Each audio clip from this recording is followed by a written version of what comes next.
Welcome back to The Explainer. Today, we're unpacking what might just be the unsung hero of sustainability reporting. We're looking at how SASB standards solve a notoriously tricky problem in the gas utility sector: how to accurately measure scale alongside sustainability. I know, it sounds super technical right out of the gate, but stick with me because at its core, this is really just about basic fairness and getting crystal clear data. So let's dive right in with a crucial question. One that ESG investors, regulators, and financial analysts literally have to wrestle with every single day. How do you fairly compare the sustainability performance of some massive, sprawling national gas utility against a tiny municipal distributor? It's a total puzzle, right?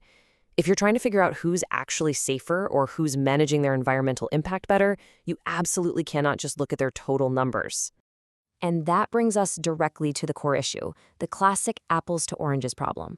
Looking at raw disclosure metrics without any context, that doesn't tell you much of anything. Imagine looking at a report highlighting the total number of pipeline leaks a company had last year. A huge number sounds terrifying, right? But wait, what if that specific company operates half the pipelines in the entire country? Without knowing the true size of their network, those raw numbers aren't just unhelpful, they can actually be downright dangerous and completely misleading. To break all this down, this explainer will cover 1. The apples to oranges problem, 2. Defining SASB activity metrics, 3. Metric 1. Customers served, 4. Metric 2. Gas delivered, 5. Metric 3. Pipeline length, and 6. Normalizing data for comparison. Section 1. The apples to oranges problem. Let's look at a really concrete example of why scale is an absolute must-have here. Say Utility A has 1,000 residential gas disconnections for non-payment. Meanwhile, Utility B only has 100. At first glance, Utility A looks way worse when it comes to energy affordability. But watch what happens when we add context. You suddenly realize Utility A serves 10 million customers, while Utility B only serves 500. Utility B is actually disconnecting a massive 20% of its entire user base, which is hugely alarming, while Utility A is disconnecting just a tiny fraction of a percent. See, context is literally everything. Section 2. Defining SAS activity metrics. So, how do we actually fix this apples to oranges problem? Well, we look to the brilliant solution provided by the SASB framework. As defined in their standards overview, activity metrics are specific tools that quantify the scale of a company's operations. They exist strictly to be used alongside other disclosure metrics to normalize the data.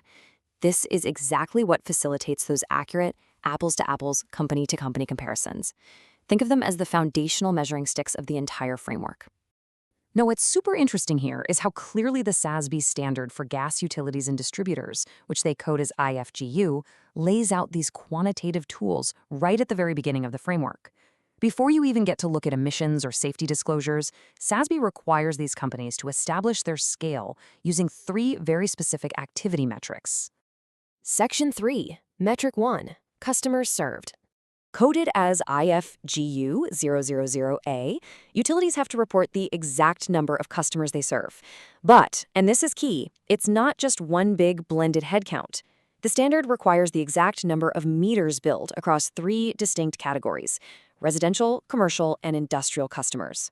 By separating these out, analysts get to understand the precise makeup of a utility's base.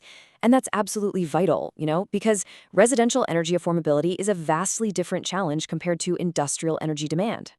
Section 4, Metric 2, Gas Delivered. Okay, our second core metric shifts the focus away from the people receiving the gas and over to the sheer volume of the product itself.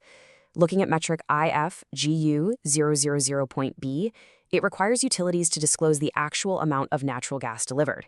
And to keep things standardized, it must be measured quantitatively in million British thermal units, which you'll usually see referred to as MMBtu.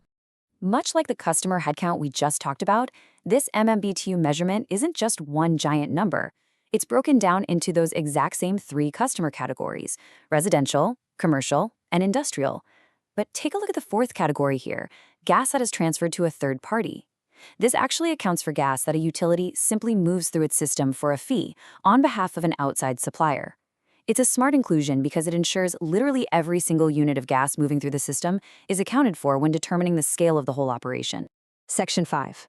Metric 3. Pipeline length. And that brings us to the third and final activity metric, which maps out the physical, geographic footprint of the utility. Metric IFGU-000.C mandates the reporting of the total length of gas pipelines owned or operated by the entity. And just to ensure global consistency, this has to be measured precisely in kilometers. The standard is actually very specific on this point, requiring a strict separation between two distinct types of pipes. First, you have the transmission pipelines. These are the massive, high-pressure lines that transport gas from storage facilities directly to distribution centers. Second, you have the distribution pipelines. These are the local, lower-pressure pipes taking gas straight into our neighborhoods and homes. Differentiating between these two is totally crucial, because the safety risks and environmental impacts of a high-pressure transmission line, they are fundamentally different from your local neighborhood distribution pipe. Section 6. Normalizing data for comparison. Now that we have our three core activity metrics, customer served, gas volume delivered, and pipeline length, let's see how they actually play out in practice. So the absolute biggest takeaway from this explainer is that you should think of these activity metrics as the essential mathematical denominator in any sustainability equation. You take the raw sustainability disclosure, which is your numerator, and you simply divide it by the activity metric, your denominator. Let's look at exactly how that works.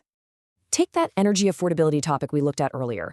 The raw disclosure, IFGU 248.3, asks for the number of residential gas disconnections for non-payment. By dividing that raw numerator by our first activity metric, residential customers served, we get a normalized rate. Now, instead of just a raw contextless number, we have a clear rate, disconnections per 1,000 residential customers. This rate proves exactly who is managing energy affordability better, completely neutralizing any advantage or disadvantage that comes from a company's sheer size. And we see the exact same brilliant effect when we look at infrastructure integrity and safety. For the raw disclosure, we have the number of reportable pipeline incidents, things like leaks or emergencies. By dividing those raw incidents by the total kilometers of distribution pipeline, investors suddenly get a highly accurate comparable rate. It becomes incidents per 10,000 kilometers of pipeline. Boom! Just like that, a massive national utility and a tiny local distributor can be evaluated fairly on a perfectly level playing field. Ultimately, these three SASB activity metrics, customers, gas delivered, and pipeline length, are what guarantee that level playing field. They are the tools that transform raw, out-of-context numbers into actionable, truly comparable insights. Which leaves us with a final thought to mull over. As you analyze sustainability claims across the broader infrastructure sector, how much hidden risk is lurking in data that hasn't been properly normalized for scale?